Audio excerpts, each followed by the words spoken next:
The world saw him as a ghost, a whisper in the wind, a man who walked among them, yet never truly existed in their eyes. He had spent years watching, listening, calculating.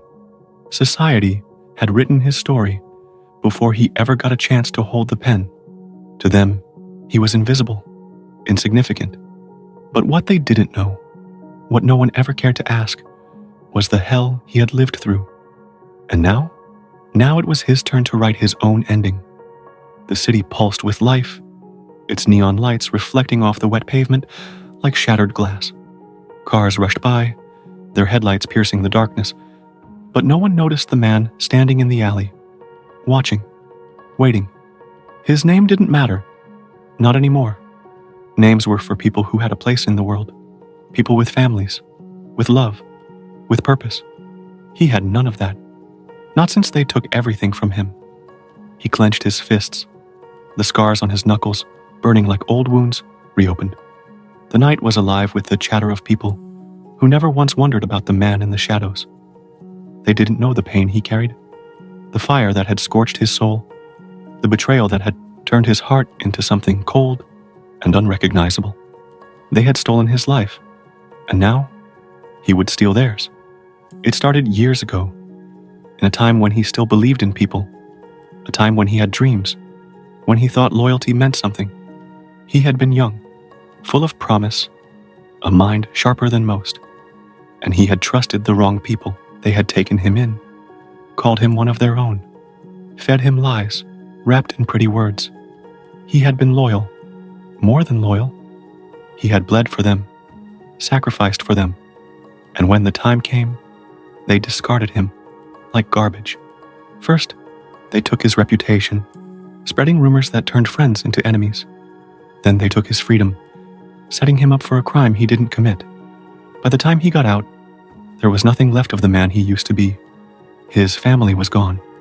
His mother, the only person who ever truly loved him, buried 6 feet under while he sat in a cell for a crime that wasn't his. That was when the rage began. It wasn't loud. It wasn't an explosion of fury. No, it was slow, simmering, creeping into his veins like poison. And as the years passed, he nurtured it, fed it, let it grow until it consumed every last piece of his humanity. Now, he had nothing left to lose, and that made him more dangerous than any of them could ever imagine. He walked out of the alley and into the street, the rain soaking into his jacket. A man brushed past him without so much as a glance. Typical. They never saw him. They never cared. But soon, they would. He had spent years preparing for this, studying them, learning their weaknesses. The ones who had betrayed him thought they had buried him, but they had only planted a seed. Now, he was ready to bloom into something they could never control. He reached into his pocket, fingers curling around the cold metal of the knife. It wasn't just a weapon. It was justice. It was retribution. And tonight, it would taste blood. The first cut was never the deepest.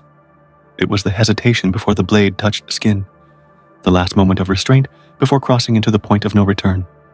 He had imagined this night 1,000 times, mapped it out in his mind with the precision of a surgeon. And yet, standing in front of the man who had ruined his life, he felt nothing. No rage, no satisfaction, just silence. The room was dark, the only light coming from the flickering neon sign outside the window. His target sat tied to the chair, head slumped forward, unconscious from the chloroform. He looked older than he remembered, softer, weaker. A man who had once commanded fear, now reduced to just another body waiting to be disposed of. Pathetic. He ran a gloved hand over the handle of his knife, tracing the edges, feeling the weight of it in his palm. This wasn't about revenge. Not entirely. Revenge implied emotion, a desperate need for closure. No, this was about something far more sinister. Correction. A world that allowed monsters to thrive needed to be corrected, and he was simply the hand that would deliver judgment. The man groaned, head lolling to the side as he began to wake. Panic flickered in his half-lidded eyes as he registered the ropes binding his arms and legs. Then recognition dawned. You. The voice was hoarse, filled with disbelief. Number, you're dead. He smirked. That's what they told you, huh? The man struggled against his restraints, muscles straining, but it was useless. He was exactly where he needed to be. Listen, the man began, voice shaking. Whatever you think I did. A sharp laugh cut him off. No, see, that's the thing. I don't think. I know. The knife gleamed as he held it up, letting the dim light catch the blade. He stepped closer, slow, deliberate, savoring the growing fear in the other man's eyes. Let's talk about the night you betrayed me, he continued. The night you took everything I had and left me to rot. I had no choice, the man stammered. They forced me. You don't understand. A flash of anger ignited in his chest, a sharp contrast to the cold detachment he had maintained. He grabbed the man's jaw, forcing him to look into his eyes. I don't understand. His voice was low, venomous. Do you have any idea what I went through because of you?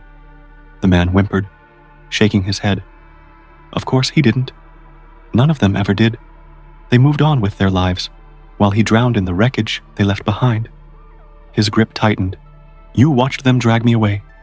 You knew I was innocent. And yet, you said nothing. I was scared. The man croaked. They threatened my family. He shoved him back, disgust curling in his stomach. And what about my family? He spat. My mother died believing I was a criminal, believing I was a disappointment. And you want me to care about your excuses?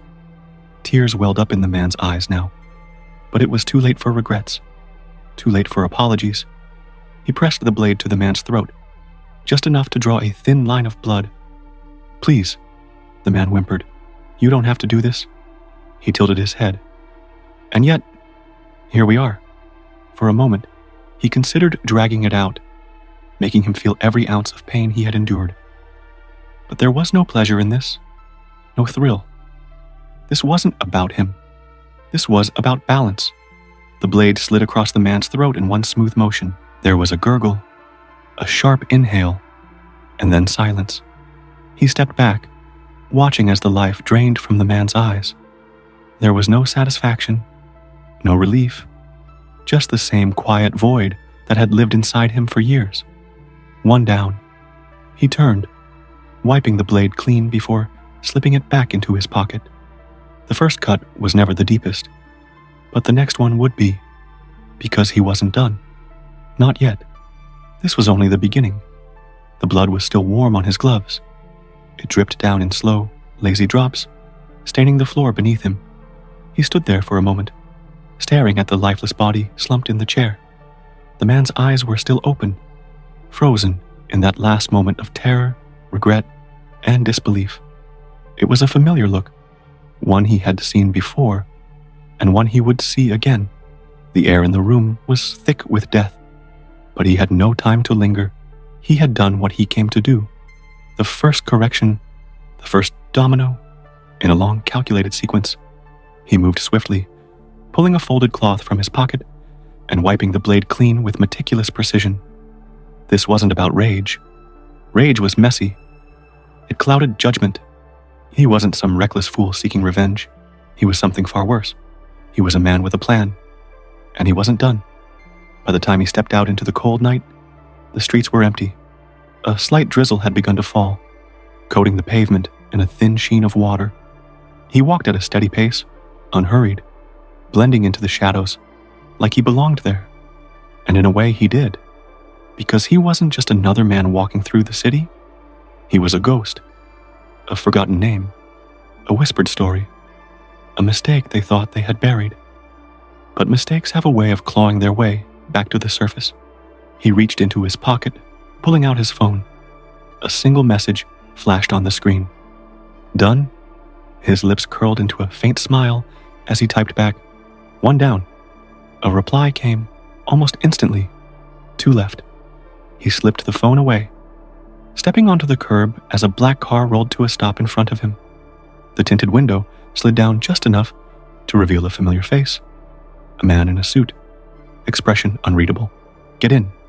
the man said. Without hesitation, he did. The car pulled away from the curb, merging into the flow of the city. Neither of them spoke for a long while, the only sound being the faint hum of the engine beneath them. Then, finally, "Was it clean?" the man asked. "Of course." A nod of approval. "And the others?" "They'll fall, just like he did."